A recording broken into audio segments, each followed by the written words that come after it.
middle of Van Poppel, and it's Milan now. Milan opens up, but Malia, can he hold him off? Milan with a chance, Milan with a win.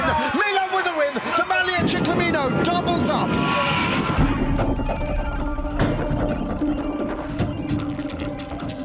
Stage 12 and a really interesting day's racing ahead of the peloton. A series of categorised and uncategorised climbs over 193 kilometres from Martinsicuro to a finish in Marche on the coast in Fano. Tadej Pogacar with a race to defend and the expectation that a breakaway would make it to the line. And that meant on the first 55 kilometres of the race, which were flat and along the coast and blown on by another day of strong tailwinds, that the attacking was fast and furious and it took a long time for a breakaway to establish itself. In fact, it wasn't until the race had already ticked off the first 55 kilometres and the climbs began that the definitive breakaway of the day, and it would be huge, started to get clear.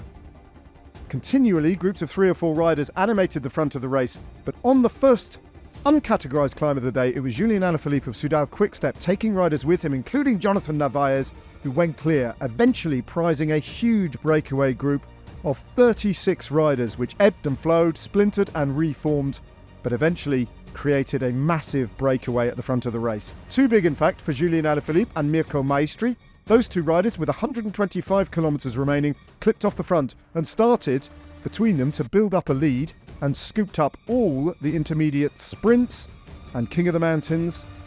Categorised and uncategorised, the two riders were off the front of the race and putting pressure on the various different chase groups that formed and reformed behind them. Jan Hirt of Soudal Quickstep was also up the road and forcing Bahrain Victorious to chase behind in the peloton because he was a threat to the top 10 on GC. But at the front of the race, Julian Alaphilippe and Mirko Maestri were in the hunt for the stage victory. The climb to Monsanto was the second categorised climb of the day, and they had over a minute's advantage to a chase group that eventually settled down to 9 good riders, including Jonathan Narvaez. Then at the Intergiro, in Ripe, Mirko Maestri led Julian Alaphilippe just as he did over the final categorised climb of the day at La Croce.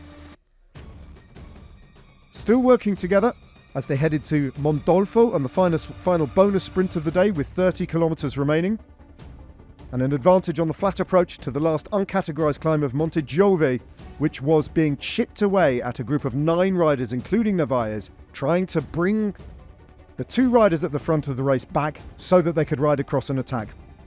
On the final uncategorised climb then, Julian Alaphilippe left Mirko Maestri, and behind, Michael Valgren and Jonathan Narvaez, as well as Quinten Hermans and Christian Scaroni, attacked the rest of the chase group. Julian Alaphilippe then, within the final 6 kilometres, had over 30 seconds advantage over Hermans and Narvaez.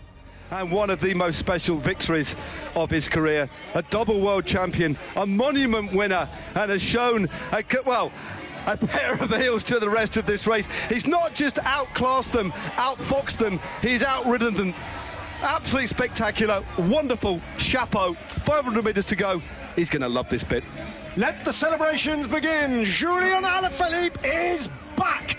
He said as much. He said there's more to come when he was beaten the other day into second place, and he has proven his point. He completes the set of Grand Tour stage wins, a winner at the Vuelta, a winner of multiple stages at the Tour de France, a former Maillot Jaune, a double world champion, and now the winner of stage 12 of the Giro d'Italia, a race of skill, brains, brawn, panache, style, you name it, Alaphilippe has got it. The complete package on display today. Alaphilippe in victory. Woohoo!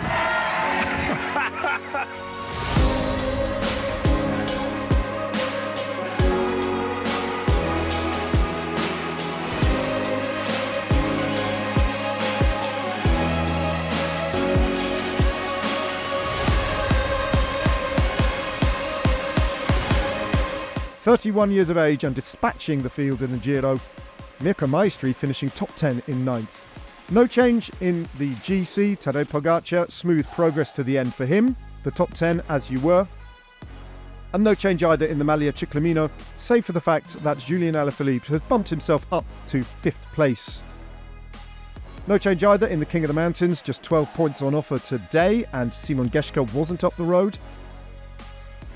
And it's as you were in the white jersey standings as well. Antonio Tiberi continuing to lead the way.